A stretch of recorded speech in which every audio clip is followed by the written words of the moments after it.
حامدا ومصليا ومسلما أما بعد فأعوذ بالله من الشيطان الرجيم بسم الله الرحمن الرحيم قال الله تعالى في القرآن المجيد رحماء بينهم صدق الله العظيم إن الله وملائكته يصلون على النبي يا أيها الذين آمنوا صلوا عليه وسلموا تسليما والصلاة والسلام عليك يا سيدي يا رسول الله وعلى آلك وأصحابك يا سيدي يا حبيب الله.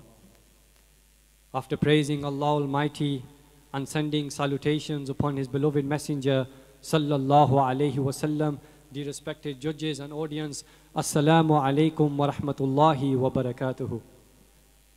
We are living in such times where the fitna is such that people, a group of people, seem the need to say to the Ahlul Bayt very, very displeasing words. They like to insult the Prophet sallallahu alaihi wasallam. They like to insult the Ahlul Bayt. So I am glad that this topic has been chosen today so we can shed some light and refute these blasphemous claims. My dear brothers, let me take you back 1400 years ago to a nation where brotherhood, mutual respect and understanding was at its peak. Let me take you back to a time when the love was at its purest form.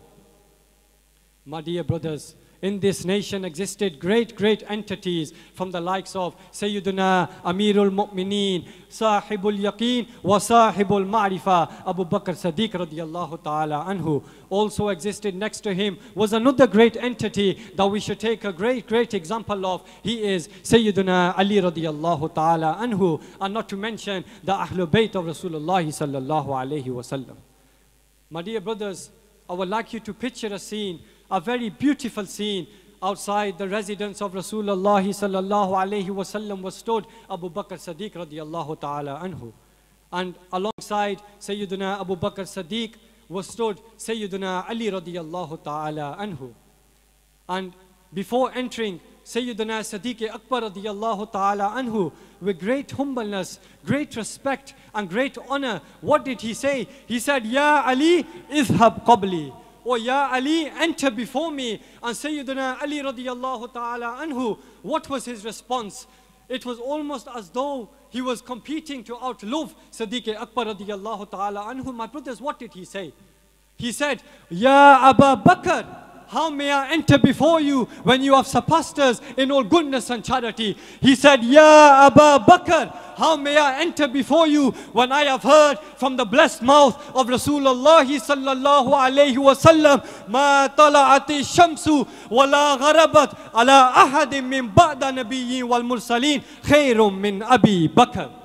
To translate, he said that I have heard from the mouth of Rasulullah sallallahu alayhi wa sallam that the sun has not risen higher than anyone of my ummah than it has on Sayyiduna Siddiq Akbar radiyallahu ta'ala anhu. That was the mutual love and understanding they had between each other, my brothers. We need to take this as an example for our lives.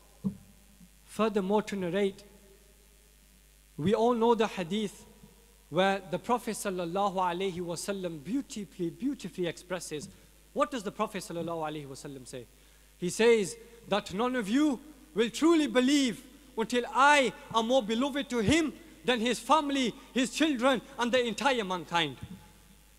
And in reflection of this hadith, what does Siddiq Akbar radiyallahu ta'ala anhu say? Siddiq Akbar radiyallahu ta'ala anhu says, وَالَّذِي نَفْسِي بِيَدِهِ لَقَرَابَةُ رَسُولِ اللَّهِ صَلَّى اللَّهُ عَلَيْهِ وَسَلَّمَ أَحَبُّ إِلَيَّ أَنْ أَصِيلَ مِنْ قَرَابَتِي. He says that by Allah, in whose hand my soul is in, that the family of Rasulullah sallallahu alayhi wasallam is more beloved to me than my family of my own.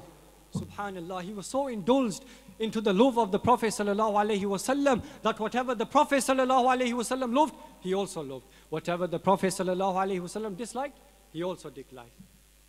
So, my dear beloved brothers, a hadith to ponder upon, al-mar'u ma'a man ahabba, that a man will be with those whom he loves. So we should try to attain the love for the Ahlul Bayt, the Prophet sallallahu alaihi wasallam, the companions, ultimately to attain the love of Allah subhanahu wa ta'ala. وَمَا تَوْفِيقِي إِلَّا بِاللَّهِ.